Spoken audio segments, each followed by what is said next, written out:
Ce mardi 18 février 2025, Apolline de Malherbe était présente sur les ondes de RMC et sur le plateau de BFM TV pour animer son émission matinale. Face à face avec Apolline. Cette fois-ci, elle a reçu Jordan Bardella, président du Rassemblement national. Et la journaliste a tenu à faire réagir son invité sur l'avis d'Olivier Faure, secrétaire du Parti socialiste au sujet du RN. Désormais l'extrême droite qui est un ennemi mortel de la République, dit Olivier Faure, commence-t-elle par lire. Mais Jordan Bardella fait alors un commentaire qui trahit son agacement, tout en finesse. Apolline de Malherbe continue, le RN a gagné parce que le gouvernement cède à ses passions tristes en offrant, je cite, des victoires culturelles inédites au Rassemblement national qu'il est censé combattre. Jordan Bardella s'en prend à Olivier Faure.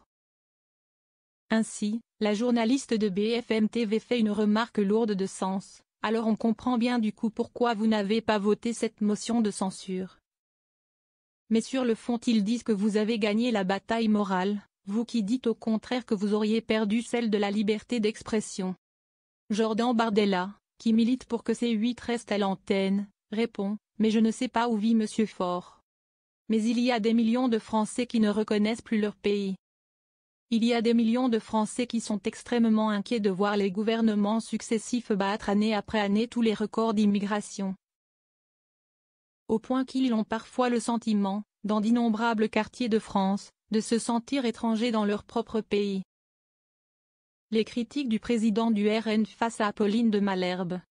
Dans la suite de l'interview, Apolline de Malherbe l'a interrogé au sujet de la proposition du Royaume-Uni et de la Suède, qui n'excluait pas d'envoyer des soldats de maintien de la paix en Ukraine.